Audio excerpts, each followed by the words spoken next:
अस्सलाम वालेकुम dear students, उम्मीद करता हूँ आप खैरियत से होंगे। बेटा आज से हम आपका जो चैप्टर नंबर 3 है उसको हम स्टार्ट करेंगे। इसका नाम है केमिकल इक्विलिब्रियम और इसमें जो सबसे पहला टॉपिक है, बुक के अकॉर्डिंग जो strength of acid and base में जो स्ट्रॉन्ग एंड वीक एसिड है वो सिलेबस का हिस्सा नहीं है, आपके सिलेबस में फॉर्मेटिव है वो। इसलिए जो पहला टॉपिक आपका आता है बेटा वो आता है use the extent of ionization and the base dissociation constant Kb to distinguish between strong and weak bases। Basis है, एसिड जो है वो उसका हिस्सा नहीं है। अगर एसिड इसका हिस्सा नहीं है तो एग्जांपल 3.1 भी जो है ना वो भी आपकी यहाँ से चली जाती है। तो स्ट्रॉन्ग एसिड और स्ट्रॉन्ग बेस जो है बेसिकली ये आपका टॉपिक है, बुक के एतबार से 3.1.2 आता है। तो स्ट्रॉन्ग एसिड तो नहीं हमने पढ़ना है G strong and weak base. तो अच्छा, बेस यहाँ पे जो बेसिसिटी का क्राइटेरिया है बेटा पहले उसको आप अंडरस्टैंड कर लें। बेसिसिटी का जो बुनियादी क्राइटेरिया होता है वो 3 तरह के क्राइटेरियाज हैं। नंबर 1, जो OH नेगेटिव आइन दे वाटर के अंदर जो है OH नेगेटिव आइन प्रोड्यूस करे वो बेस होती है। नंबर 2, जो H पॉजिटिव आइन को एक्सेप्ट करे वो क्या होती है, बेस होती है। नंबर 3, जो इलेक्ट्रॉन को डोनेट करे वो क्या होती है, वो बेस होती है। यहाँ पे जो हम क्राइटेरिया पढ़ते हैं केमिकल इक्विलिब्रियम में वो ये सेकंड क्राइटेरिया है, H पॉजिटिव आइन एक्सेप्ट करने की सलाहियत। ठीक है, सो हम इसको ऐसे कहेंगे, जस्ट अ सेकंड, हम इसको ऐसे कहेंगे कि the strength of an acid वो क्या है बेटा, the strength of an base, the strength of a base is the ability to accept आप। अच्छा, H पॉजिटिव को हम प्रोटॉन कहते हैं, मैंने आपको फर्स्ट ईयर में पढ़ाया भी था। तो आप प्रोटॉन फ्रॉम अ सॉल्वेंट, उसको हम क्या क्या कहते हैं बेटा, उसको हम कहते हैं कि वो क्या है, वो बेस है। हाइड्रोक्साइड आइन जो है ना वो अल्कली मेटल के, जिस तरह सोडियम हाइड्रोक्साइड हो गया, पोटेशियम हाइड्रोक्साइड हो गया, वो स्ट्रॉन्ग बेसिस हैं। ये जब कम्प्लीटली आयोनाइज होते हैं तो ये OH नेगेटिव प्रोड्यूस करते हैं। अब OH नेगेटिव जो बनता है बेटा वो क्या करता है, वो हाइड्रोजन जो है ना वो ले लेता है। फॉर एग्जाम्पल मैं कहूँ कि NaOH है, तो ये जब ब्रेक होगा तो ये Na पॉजिटिव और OH नेगेटिव में ब्रेक होगा।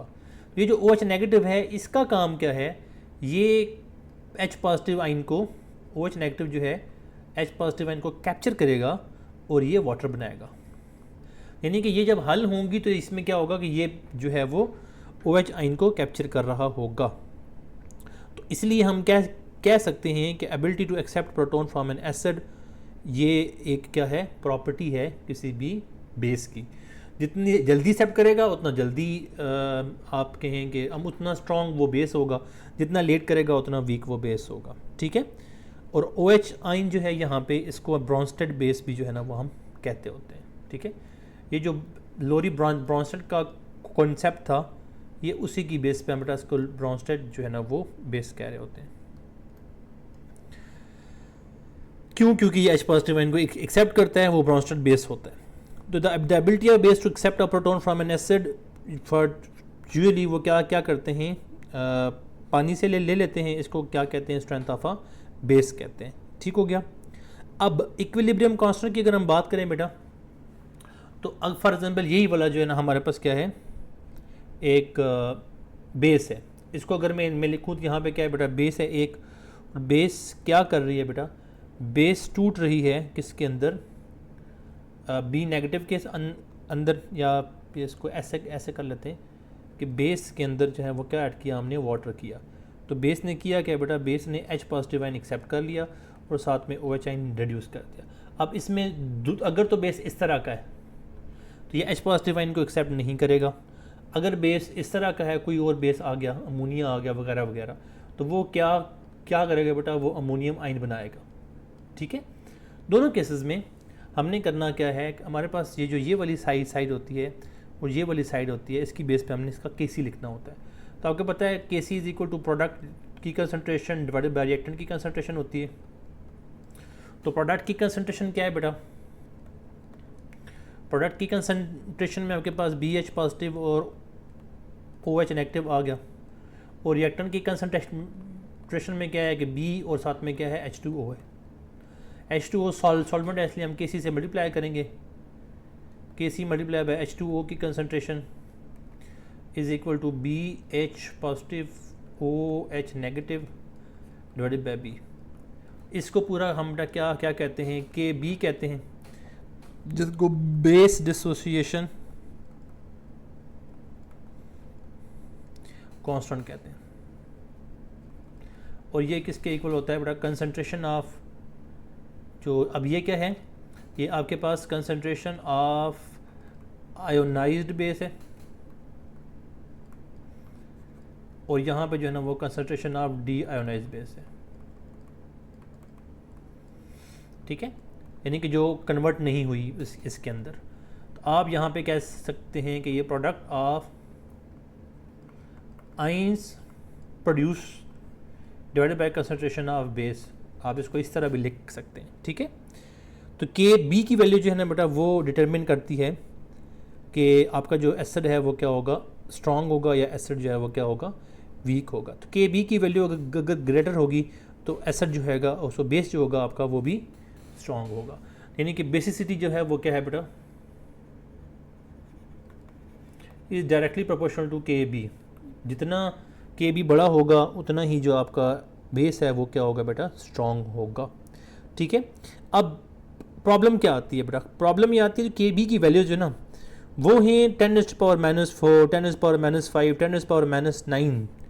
उसमें फॉर एग्जांपल मैं कहता हूँ कि अमोनिया के लिए KB की जो वैल्यू है बेटा वो है 1.7 इंटू 10⁻⁻5। अब इस वैल्यू को -5 को किसी और से कंपेयर करना, फॉर एग्जांपल मैं कहता हूँ कि एनिलीन से कंपेयर कर लेते हैं। एनिलीन की KB वैल्यू से अगर हम कंपेयर करें तो ये बेटा वैल्यू आपके पास 4.3 इंटू 10⁻⁻10 है। अब ये वैल्यू 4.3 लग रही है हमें बड़ी है उससे, लेकिन फिर क्या ये -5 और -10 को मतलब अंडरस्टैंड करना आसान है या मुश्किल है? तो इसको आसान या मुश्किल अगर उस पर्सपेक्टिव में देखें तो काफ़ी डिफ़िकल्ट हो जाता है जब तक ये 10⁻⁻ सेम ना हो। अगर 10⁻⁻5 हो फिर आप कंपेयर कर सकते हैं। सो इसके लिए आपको क्या करना पड़ता है, आपको चेंज करना पड़ता है KB को। तो आप एक नया फैक्टर लेके आते हैं बड़ा, जिसको PKB कहते हैं। P पावर होती है, इसका मतलब नेगेटिव लॉग है, तो आप KB जो है ना वो ले लेते हैं। तो PKB जो है उससे आप डिटरमिन कर सकते हैं कि कौन स्ट्रॉन्ग है और कौन वीक है। लेकिन PKB बेसिसिटी क्या होती है बेटा, बेसिसिटी का ऑपोजिट होती है। ये क्या होती है, बेसिसिटी का ऑपोजिट होती है, यानी कि PKB जो है वो क्या है, इसका अपोजिट आ जाते हैं। तो पहले जो है वो क्या थी कि पहले जो चीज़ ज़्यादा थी तो उससे ज़्यादा होता था, KB के बढ़ने से बेसिसिटी बढ़ती थी। अब PKB के बढ़ने से बेसिसिटी कम होगी। मतलब अमोनिया की जो वैल्यू है PKB की वो है बेटा आपके पास 4.76 अमोनिया के लिए, और एनिलीन के लिए जो PKB वैल्यू है वो है 9.37।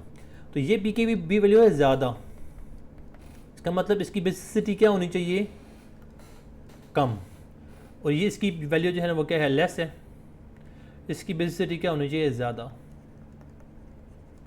तो अब इसका मतलब है कि अमोनिया जो है वो स्ट्रॉन्ग बेस है